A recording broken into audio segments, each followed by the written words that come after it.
Buenas noches, amables televidentes. Gracias por estar en la hora 22. Con nosotros está nueva vez, y lo recibo con mucho agrado, Melvin Mañón. Melvin, buenas noches. Es interesante siempre conversar contigo porque tu punto de vista es propio, muy propio tuyo, es tu objetividad, tu criterio, y tienes mucha atención cuando mencionas la posición que consideras para evaluar, la posición que consideras para evaluar un tema. Y el primer tema que quisiera evalúes es la lectura que le das a una acción de la Procuraduría General de la República, donde se han detenido a cerca de 20 personas en una operación que ha sido denominada también con un nombre marítimo, anfibio, Calamar. ¿Qué significa eso? ¿Es continuar trabajando para luchar contra la corrupción por parte del Ministerio Público? No me atrevo a decir del gobierno, como se ha desligado del Ministerio Público. ¿Qué lectura le das a esto que ha sucedido en este momento? Hay varias, pero una ciertamente es principal y además sorpresiva, totalmente contraria a lo que podía pensarse. Me explico.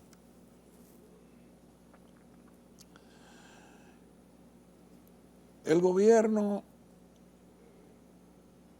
incluida la imagen del presidente, ha sufrido un deterioro que no es la tasa de deterioro normal, es considerablemente mayor, porque te fijas que en todo momento la opinión pública valoraba, por ejemplo, el gobierno del PRM de una manera y el gobierno de Luis Abinader de otra manera, porque la gente entendía y asumía que no eran exactamente la misma cosa, y en efecto no lo eran. O sea, el presidente recibía mejores calificaciones de la opinión pública que el conjunto de su gobierno, porque no había posibilidad de evaluar el gobierno sin el presidente, y viceversa. Tú puedes evaluar al presidente, pero tienes que terminar evaluando el gobierno. Entonces, ¿qué es lo que ha pasado? Yo no sé decirte si son 6 meses, 7, 4, 9. Eso no es particularmente relevante. Pero hay una serie de escándalos, y no me refiero al de estos días con el ministro de Obras Públicas, ni siquiera al de unas semanas atrás con el ministro de Vivienda. No. La gente ha ido viendo vamos a decir, la segunda mitad del año pasado y lo que va de que la diferencia entre Luis Abinader, presidente, y Danilo Medina, Leonel Fernández, Hipólito Mejía, se reduce hasta desaparecer. Entonces la gente ve hoy al presidente Abinader con ojos diferentes, más gastados, más lastimados de como lo veía hace un año. ¿Por qué? Porque el presidente cada día en sus actuaciones se parece más a sus predecesores. Pero esa no era la idea. Y no, en modo alguno, lo que la gente aspiraba, anhelaba o deseaba. Entonces, algo que tal vez acrecienta ese deterioro es que la mucha o poca, la grande o pequeña agenda que hubiera tenido el presidente Abinader, el año pasado literalmente se sacrifica al proyecto reeleccionista.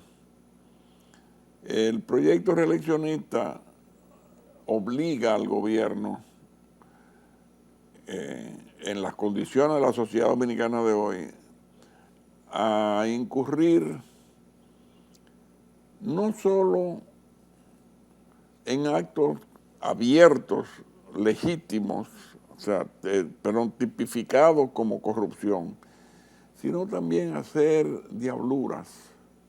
Cuando la opinión pública ve que el gobierno está comprando todos los dirigentes reformistas que estén en venta en cualquier parte del país, cuando la opinión pública ve que a un señor de Barahona lo nombran, qué sé yo, qué cosa, inspector especial de obra pública en el sur, con 200,000 y pico de pesos, pero ese señor es presidente del PLD o de otro partido, no recuerdo exactamente. Todo el mundo capta y dice, esto lo que están es comprando a diestra y siniestra. Y efectivamente, hace poco publicaron una lista de gente contratada, pero gente que viene directamente del PLD o en algunos casos de la Fuerza del Pueblo y en algunos casos todavía de grupos de izquierda. Entonces, ¿qué ha estado haciendo el gobierno? Pensionando en edad laboral a una serie de personas con la única finalidad de tramitar y asegurar lealtades políticas.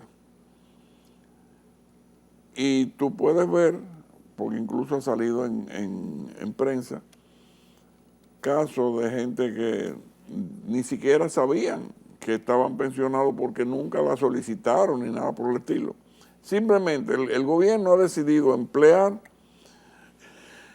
las pensiones como un instrumento, un mecanismo de compra y captación de recursos políticos. Entonces, todo eso, sumado a una serie de desaciertos, no estoy hablando de corrupción todavía, de desaciertos que van desde el país quedarse sin pasaportes, una cosa sin precedente, hasta el paso atropellado de proyectos de leyes, las amenazas de presentar otros, manteniendo el ímpetu de privatización. Ahora están hablando de cédula, en fin, prácticamente todos los servicios, privatizarlos. Esa no es la agenda de la sociedad dominicana, esa es la agenda de los sectores de derecha que acompañan al presidente Abinader, pero esa no es para nada la agenda del pueblo dominicano. Entonces, en medio de ese deterioro, se produce sin conexión con la gestión del gobierno el montaje y ejecución de la operación Calamar. Y 3 exministros poderosos, influyentes, son detenidos, están ahora mismo esperando medidas, y otro grupo, creo que de 16 personas. Has especificado que esa acción es desconectada a la acción del gobierno. Absolutamente, o sea, mientras Miriam Germán sea Procuradora General de la República, yo estoy, mira, yo esa señora ni siquiera le he dado la mano nunca en mi vida, la conozco por su historial, pero mientras Miriam Germán sea Procuradora, tú puedes estar razonablemente seguro que ningún presidente, ni Luis ni Balaguer, si estuviera vivo, se atreve a meterse con ella. Destituirla sí, mañana la pueden votar, pero a darle instrucciones a doña Miriam, no. No. Acuérdate, en el 84 esa mujer se fajó literalmente con Balaguer. En las famosas cartas que se publicaron.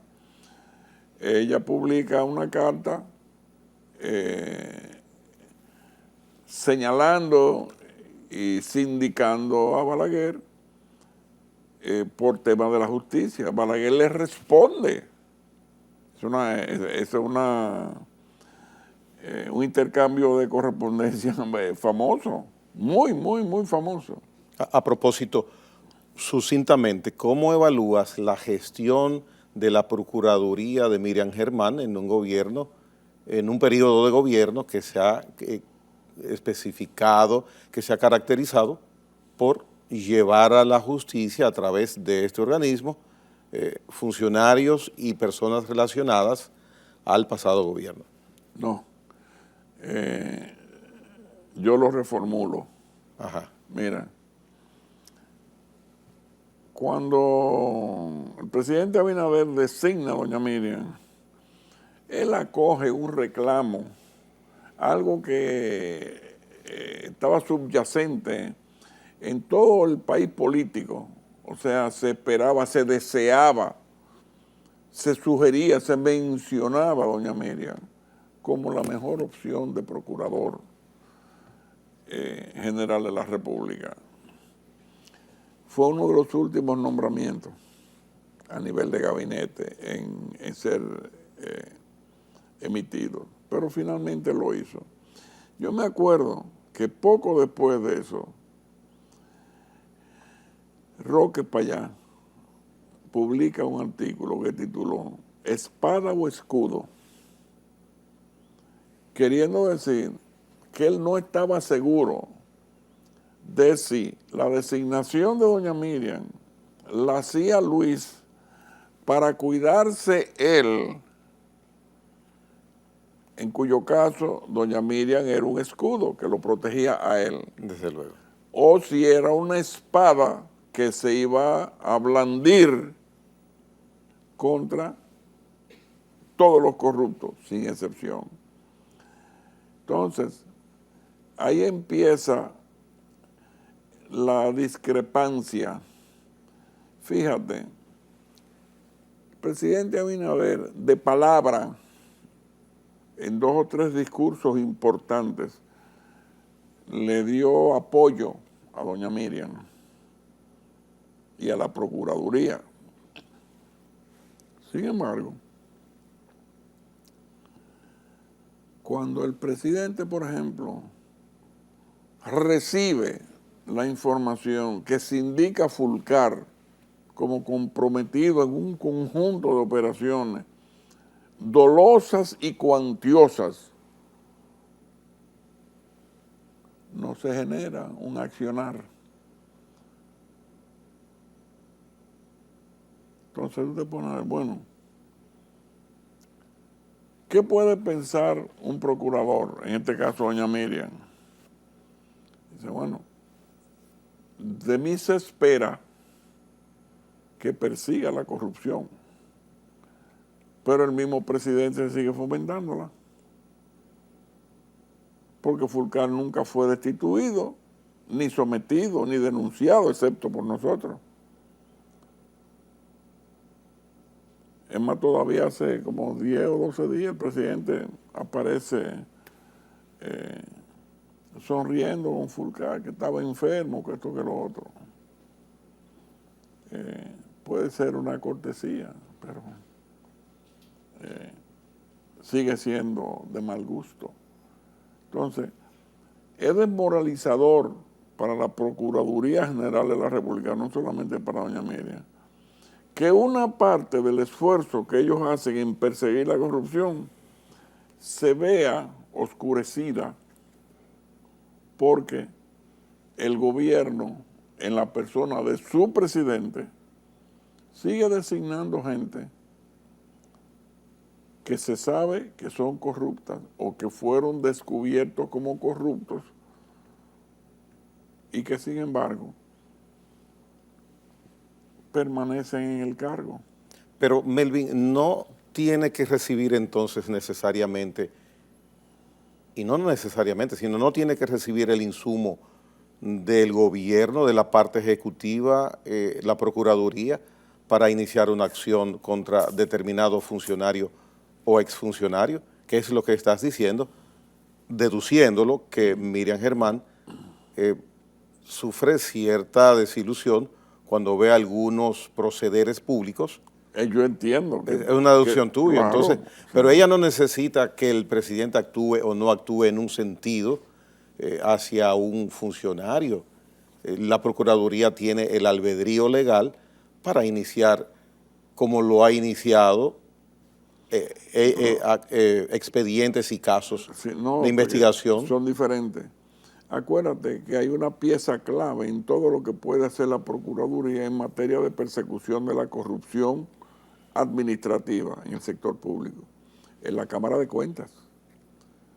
Entonces, la sustitución de la Cámara de Cuentas acontece relativamente hace poco tiempo y resulta que esa Cámara de Cuentas nueva también fue penetrada, igual que lo ha sido la Procuraduría. Pero la Cámara de Cuentas entrega producto elaborado cuando ha sido requerida por alguna instancia con capacidad, con autoridad legal para hacerlo. La Cámara de Cuentas no necesita eso.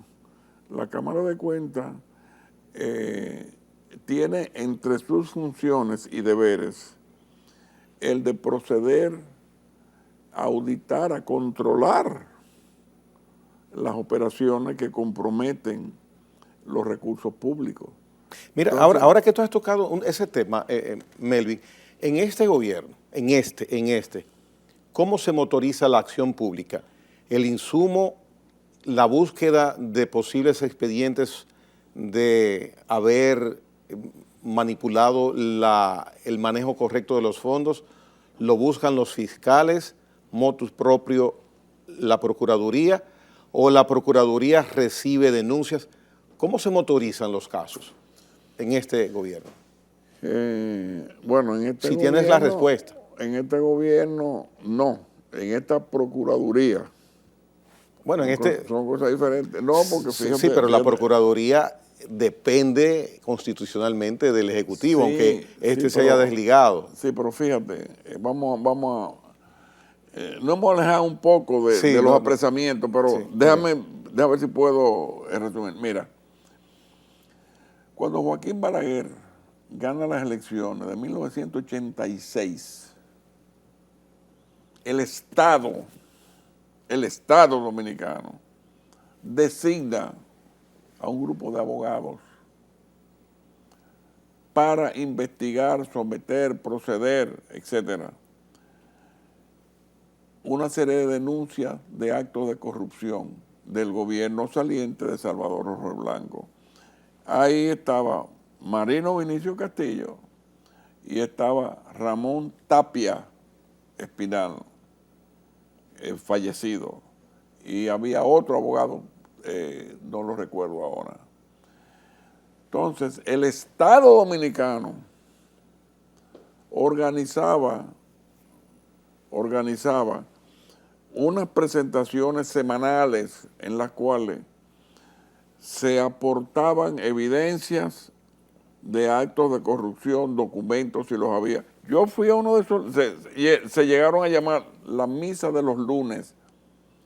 Presidido con el presidente Balaguer y el denunciante en nombre del gobierno al lado. Eso se recuerda por todo el que vivió esa época. Había un muchacho apellido, óyame, me dije un muchacho.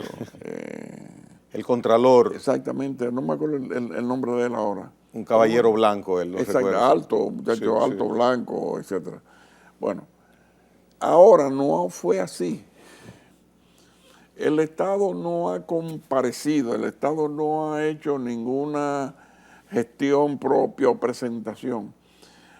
Había tanta evidencia en tantas áreas del gobierno anterior denunciadas, documentadas, incluso publicitadas antes de que perdieran las elecciones, que había material, y todavía hay, para proceder a la velocidad que opera la Procuraduría, durante años procesando casos. Entonces, el arresto de estos 3 exministros, eso se esperaba de hacía meses. Todo el mundo sabía en la calle, pero ¿y cuándo es? ¿Y cuándo es? Hasta que algunos empezamos a dudar de que realmente hubiera suficiente voluntad, no pruebas, voluntad de asumir riesgo político y proceder. Pero finalmente, ¡pam!, ocurre. Se ejecutan los apresamientos. ¿Cuál es la primera creencia que tuvo mucha gente? Esto le va a dar 10 puntos a Abinader, porque le hace creer, le da la impresión al país de que la lucha contra la corrupción nunca se había abandonado, o sea, sino que había entrado en una fase que parecía de letargo, pero era simplemente de acumulación de expedientes, etcétera.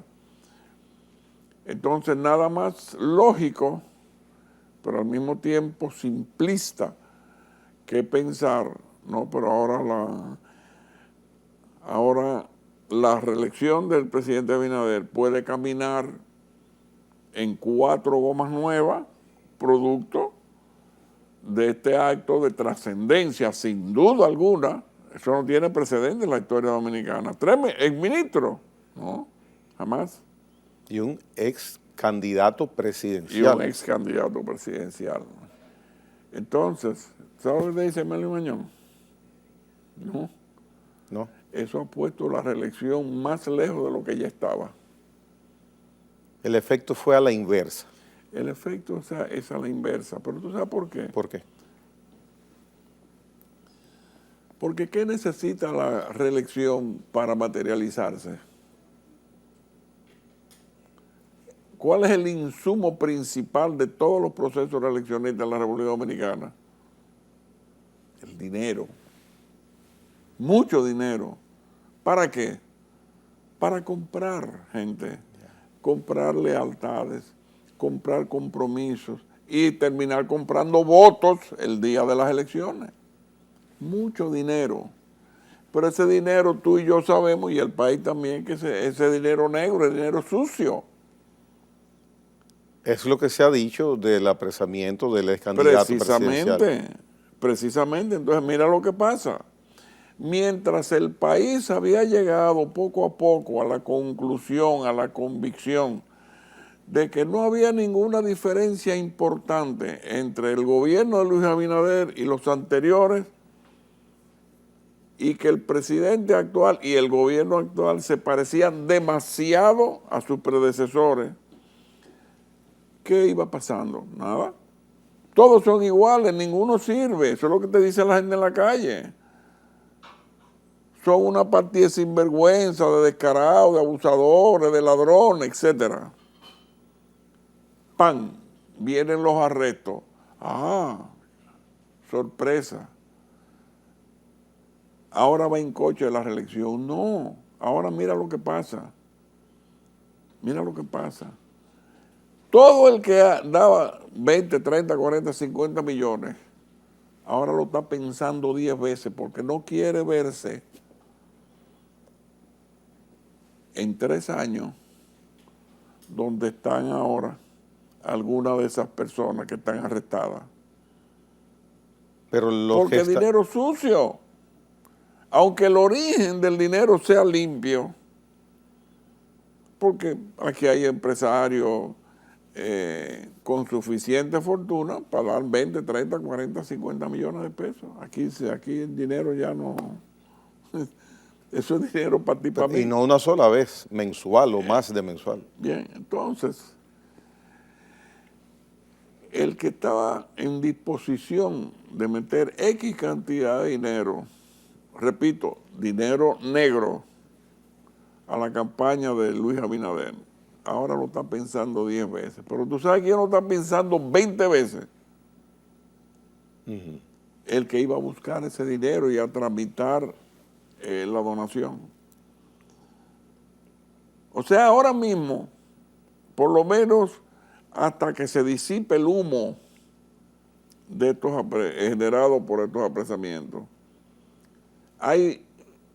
tiene que haber una parálisis total o casi total entre la gente que está dispuesta a pedir dinero para la reelección y lo que están dispuestos a darlo. De manera...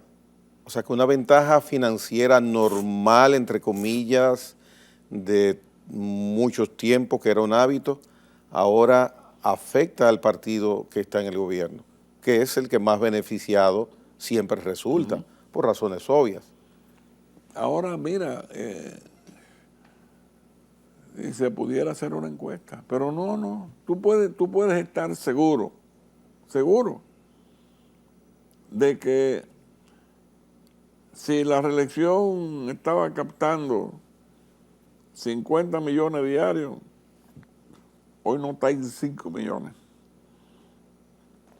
Pero además acuérdate que una de las fuentes, si no la principal, por lo menos una de las principales de financiamiento de la reelección era precisamente el Ministerio de Obras Públicas, denunciado y acosado por el cobrador. Denunciado y acosado. Entonces ese señor tiene que estar tranquilo, además de asustado, tiene que estar tranquilo. Espérate, déjame ver en qué para esto.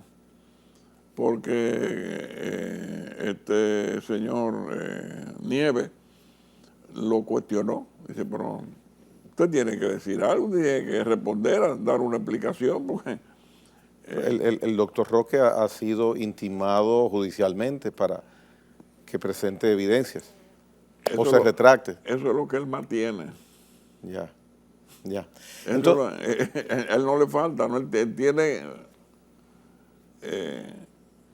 muchas, pero muchas. Ya. Y sigue llegando. Bien, Melvin, continuando con el tema de lo que ha sucedido, que le has dado la relevancia y la trascendencia como un hecho que no había ocurrido en esa magnitud, queda la imagen, porque se ha mencionado, uno de las personas que está guardando prisión ahora preventiva, hasta que se defina lo de el tema de la coerción, ha indicado que también dio dinero al gobierno actual. Esa es otra intríngulis que se presenta posiblemente. Mira, no es... tú estás hablando de Daniel Lockhart. Sí. Mira, no es la primera vez que se menciona personas, entidades o empresas que contribuyeron de manera importante a la campaña presidencial de Luis Abinader. Que yo sepa, no hay ningún expediente judicial al respecto. Ahora, por las listas de donantes y por las conversaciones y las cosas que uno oye y de las cosas que uno se entera, yo te puedo decir, yo no tengo la más mínima duda, no la tengo, de que en el curso de esa campaña, Luis Abinader y la gente que estaba trabajando para él fueron a buscar dinero a lugares y ante personas donde no debieron. Eso yo estoy absolutamente seguro. Pero... ¿Tuviste las declaraciones que el presidente de la Junta da en torno a recibir dinero que no está penalizado de manera penal, valga la redundancia, el recibo de fondos ni en la ley electoral, ni en la ley, ni en ninguna ley recibir fondos. Yo te digo, basado en información que circula, aunque no se publique en los periódicos, que da cuenta de que no, o sea, el PRM tocó puertas que no debía, pero tampoco creo que hay que ser más papita que el Papa. Y para mí esos casos caen en el ámbito de la imprudencia, no de la impugnación. Ya. O sea, yo estoy seguro que a la luz de lo acontecido, si Luis Abinader y su gente salen mañana a buscar dinero para la reelección, van a ser más selectivos y se van a alejar de algunos lugares que ellos saben que le pueden representar un pasivo político o penal de envergadura. Ya. Vamos, Melvin, a hacer una pausa para venir al segmento final de la hora 22. En breve retornamos con Melvin Mañón.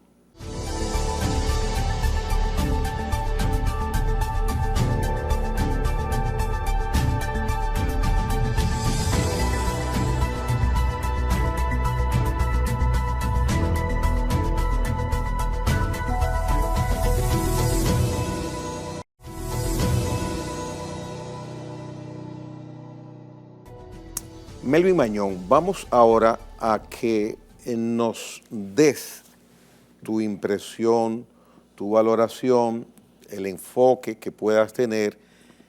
¿Se recompone en algún modo, sufre alguna modificación la tendencia que pudiese haber hasta una semana atrás en el panorama electoral, en un año preelectoral, con miras a 2024, por el hecho de la operación Calamar haber iniciado y otro ingrediente paralelo en el tiempo, la situación de salud indicada por el expresidente Danilo Medina?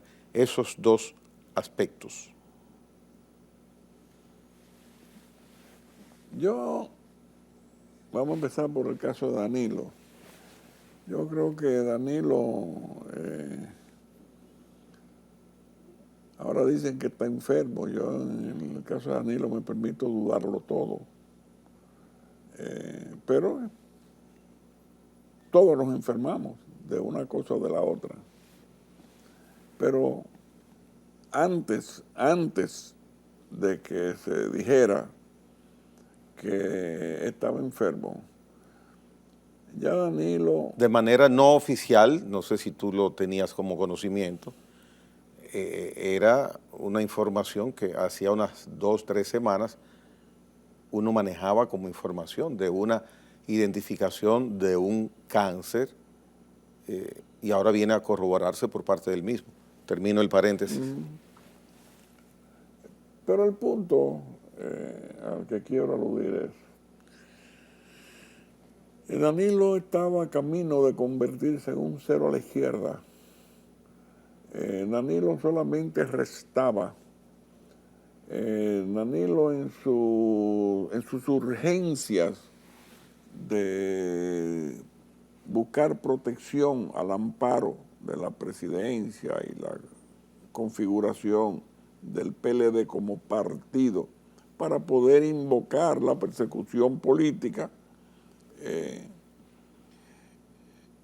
en caso de ser inculpado como debió haber sido desde el principio. Pero bueno, él le debe mucho a Hipólito Mejía. Hipólito ha defendido hasta con las uñas a Danilo Medina. Pero bueno, lo que pase con Danilo, estuviera o no enfermo, es cada vez más irrelevante. Pero Danilo determina en alto grado la ruta, el carril que toma el PLD. Pues exactamente, pues ¿a dónde ha ido el PLD? Bajo la dirección de Danilo, a la cuneta. El PLD es un proceso, es un partido en franco proceso de disolución. Y de las pocas cosas que pudieran salvarlo de la extinción total, porque reposicionarlo ahora mismo no es viable, pero de las pocas cosas que pudieran evitar o retrasar su extinción definitiva, es precisamente la remoción no solo de Danilo, sino del grupo ese de antiguos dirigentes particularmente conspicuos y consignados, identificados y señalados por la opinión pública como lo peor que ha pasado por la vida pública de la República Dominicana. O sea, Danilo solamente fue genio estratégico, mientras tuvo la posibilidad de dispensar miles de millones de pesos del erario, de los cuartos tuyos y míos. Pero fuera de ahí, Danilo nunca fue nada. Pero el PLD sí tiene un... Bueno, no el PLD, sí, el PLD, ese es tu criterio, pero el PLD tiene un peso específico, cuantificable en el mercado de preferencia, un 10, un 15, un 20, un 25, un 30, y eso es importante para unas elecciones. Entonces, y no quiero llevarte, válgame Dios, no es la intención ni lo podría, pero sí es fácil mirar que si Danilo, por ejemplo, él no ha tenido hasta este momento intención de viabilizar un acuerdo con fuerza del pueblo, estando él en una situación diferente por dos aspectos, por lo que sucedió el domingo pasado y por su aspecto personal ahora de salud, pudiera él relegarse, si tiene que hacerlo así por salud, el PLD quizás variar esa posición férrea, soterrada, de no alianza, y podría incidir esto en un sentido u otro en el resultado electoral. Mira, las siglas son una cosa y la gente otra. Cuando tú sumas en álgebra -2 más -4, eso te da -6, pero siempre menos. ¿Qué resulta? Mientras más PLD se sume a la fuerza del pueblo, peor le va a la fuerza del pueblo, como letra, como nomenclatura. Pero ahí no es álgebra, es aritmética, sí. Es adición. Sí, es adición. Pero lo que tú estás haciendo es mostrándole al país que toda posibilidad de diferenciación de la fuerza del pueblo en relación al PLD es nula, que no procede, que no ha lugar. O sea, a Leonel le convenía poner distancia, y lo intentó, del PLD, o sea, no aparecer ante el país político y ante el país social como compromisario de las atrocidades de Danilo Medina, porque él había cometido las de su propia cosecha antes. Pero las de Danilo vinieron acompañadas del desdén por la opinión pública. Acuérdate de esos silencios, esa renuencia, ese rechazo a responder. Pero yo oigo en la oposición, en ambos lados, y en los 4 y los 5 lados, bloque que quiere formarse un bloque opositor. Bien, entonces, Leonel, como quiera, en proceso electoral, va a recibir la votación a su favor de una parte de los PLDistas, pero el hecho de que el PLD como partido anuncie en la persona de comité, de dirigentes, etcétera, que pasa la fuerza del pueblo, deteriora a Leonel, o sea, porque lo pone cada vez más igual que el PLD. Entiendo. Y es lo mismo que le está pasando al PRM. O sea, el PRM que nunca fue, el PRM nunca pasó el examen como partido. Porque aquí mismo creo haberte dicho antes que nunca fue partido, nunca fue revolucionario y nunca ha sido moderno. Sí, recuerdo que lo has Ninguna mencionado. de las tres cosas. ¿Está en formación todavía PRM?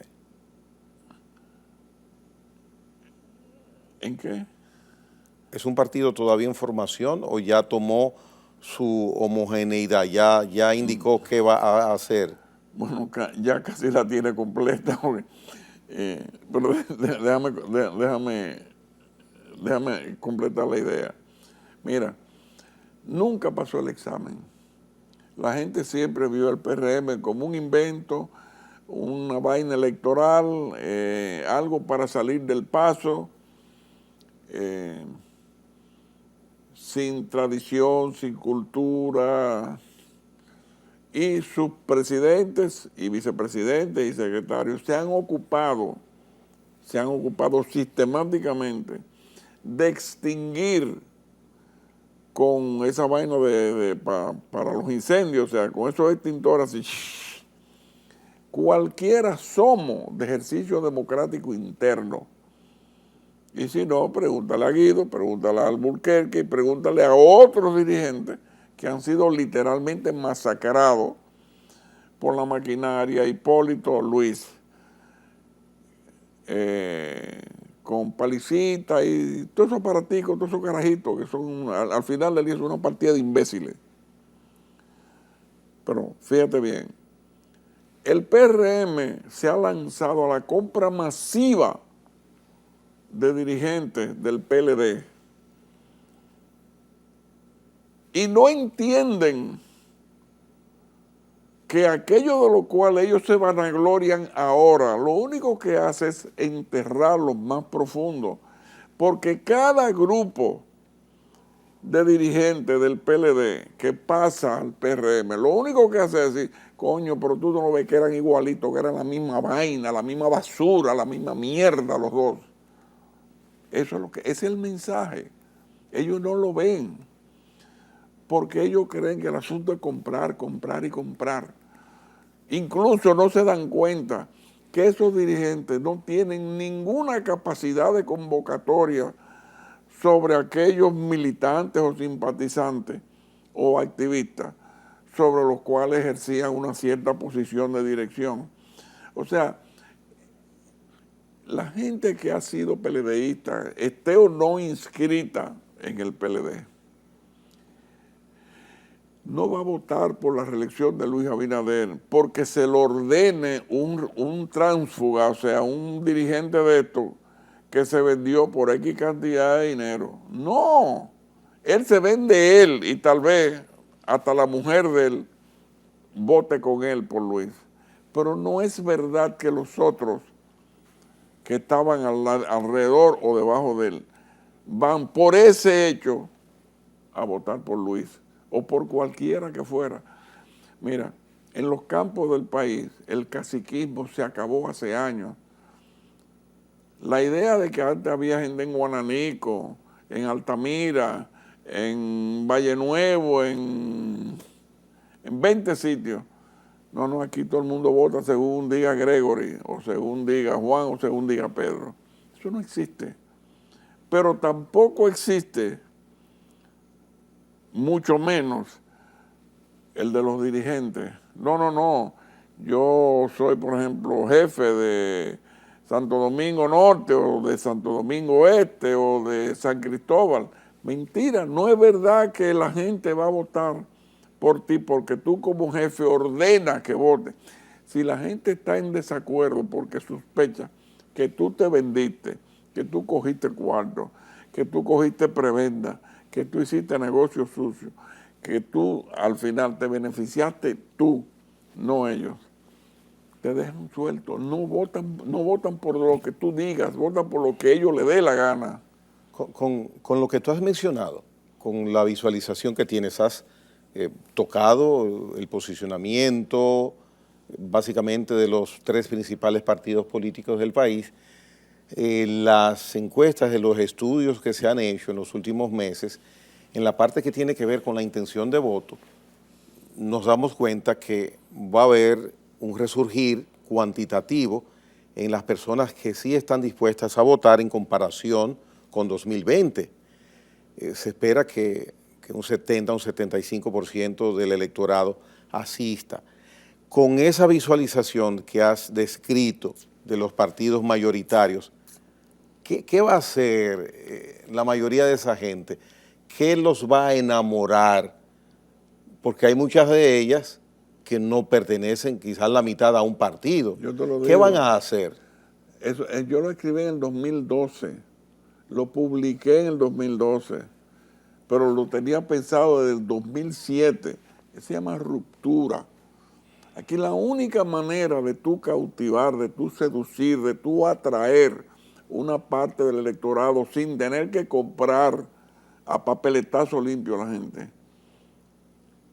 es rompiendo, descuartizando la vieja política, los viejos valores, las viejas mañas. O sea... Pero lo que tú has mostrado en esos partidos mayoritarios es la misma maña, los mismos... Precisamente. Entonces, y aparentemente hasta ahora ellos son los que tienen la mayor intención de arrastre. O puede surgir una cuarta fuerza, una cuarta opción. Estamos a tiempo. No Porque solo, si yo voy a votar por lo que encuentre en la boleta. No solo puede surgir, yo te digo que está surgiendo. Y yo lo veo todos los días. Yo lo veo todos los días. No estamos lejos en el tiempo. No,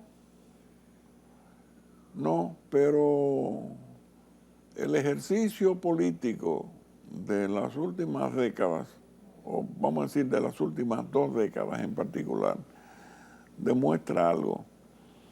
La desafección de la opinión pública respecto a la vieja política, a los viejos políticos, a los viejos partidos, a las viejas mañas, a las viejas trampas y sinvergüencería, ha desatado un apetito inusitado por gente nueva, discurso nuevo, prácticas nuevas, conductas nuevas.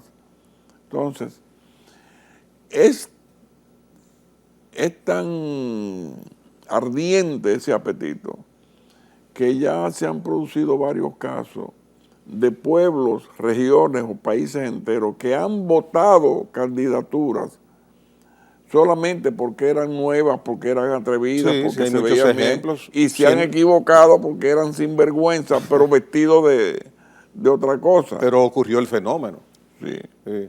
Entonces, Todavía hay vigentes presidencias de ese tipo.